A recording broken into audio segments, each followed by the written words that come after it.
Assalamualaikum warahmatullahi wabarakatuh. Perkenalkan, nama saya Octavia Gita. Saya dari lokal BKPI 4A.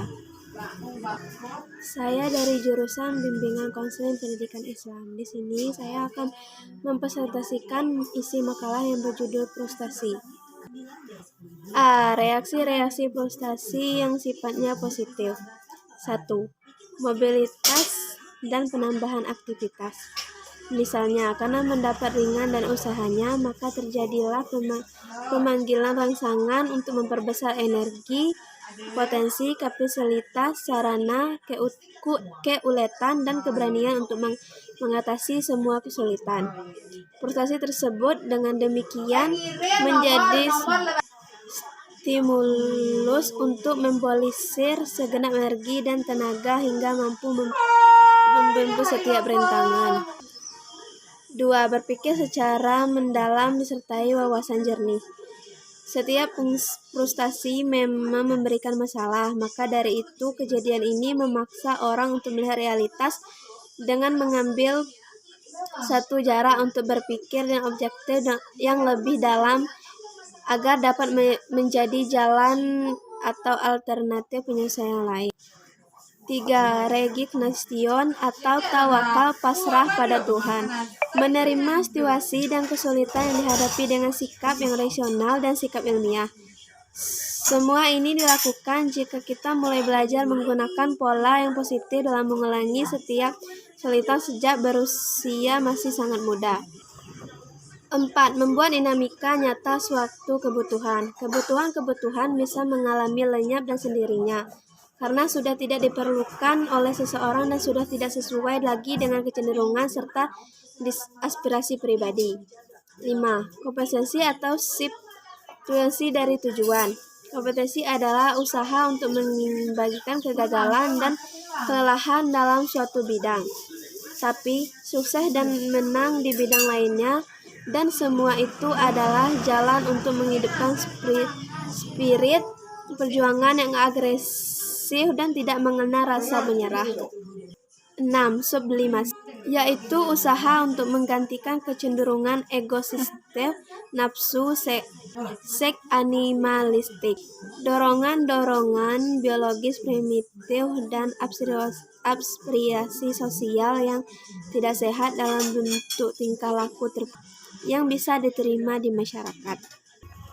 B. Reaksi-reaksi frustasi yang sifatnya negatif.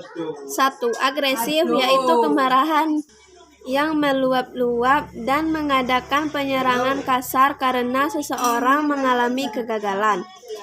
Biasanya ada pola tindakan positif, sadistik, dan membunuh orang. Agresi ini sangat mengganggu fungsi inteligensi sehingga harga dirinya disorot. 2. Regresi, yaitu kembalinya individu pada pola-pola primitif dan kekanak-kanakan. Tingkah laku tersebut didorong oleh adanya rasa dongkol, kecewa, ataupun tidak mampu mencegah masalah. Tingkah laku di atas adalah ekspresi rasa menyelah, kalah, putus asa, dan mental yang lemah. 3. Pikati merupakan suatu respon individu yang selalu melakukan sesuatu yang bentuknya stereotipi, yaitu selalu memakai cara yang sama. Semua itu dilakukan sebagai alat pencapaian tujuan, menyalurkan kedongkolan ataupun alat balas dendam. 4. Rasionalisme adalah cara untuk menolong diri secara tidak wajar atau taktik pembenaran diri dengan jalan membuat sesuatu yang tidak rasional dan tidak menyenangkan. 5. Proyeksi adalah usaha melemparkan atau memproyeksi kelemahan sikap-sikap diri yang negatif pada orang lain. Frustasi ini memiliki dua sisi, yaitu 1. Frustasi adalah fakta tidak tercapainya harapan yang diinginkan. 2. Frustasi adalah perasaan dan emosi yang menyertai fakta tersebut. C. Cara penanggulan Teknik-teknik untuk mengatasi atau setidaknya mengurangi frustasi yaitu sebagai berikut. 1. Teknik intervensi memiliki 3 poin yaitu A. Konsentrasi atau pemusatan perhatian. Cara ini pertama-tama menyingkirkan aneka ragam pikiran yang mengganggu atlet dan hanya memusatkan seluruh perhatian dan pikiran pada tugas yang sedang dihadapi. B. Pengaturan pernapasan. Pada orang yang mengalami ketegangan atau kecemasan serta respirasi akan meninggi. C. Relaksi otot secara progresif. Caranya adalah melakukan kontraksi otot secara penuh kemudian dikendurkan. Teknik yang kedua, mencari sumber stres, kecemasan, dan frustasi itu sendiri. Di sini peran pelatih besar sekali. Hubungan hati ke hati antara atlet dan pelatih akan memungkinkan pelatih mengorek apa yang sebenarnya sedang dialami oleh atlet.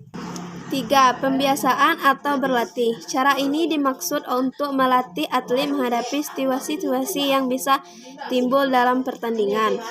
4. Teknik khusus. Teknik khusus juga memiliki poin sebanyak 4 poin. 1. Melalui musik yang menjadi kegemaran atlet yang sedang mengalami ketegangan dan kecemasan. 2. Menanamkan dan memperkuat keyakinan atlet bahwa persiapan yang mereka lakukan sudah menetap dan menyeluruh. 3. Menjauhkan atlet dari ofisial yang pencemas. 4. Menjelaskan kepada atlet bahwa ketegangan atau kecemasan dalam pertandingan adalah wajar. Bahkan dalam batas-batas tertentu hal itu memang diperlukan. Baiklah, mungkin itu saja presentasi saya pada hari ini dari judul makalah saya yang berjudul frustasi. Mohon maaf bila ada kesalahan atau kekurangan. Wabillahi taufiq wal hidayah. Wassalamualaikum warahmatullahi wabarakatuh.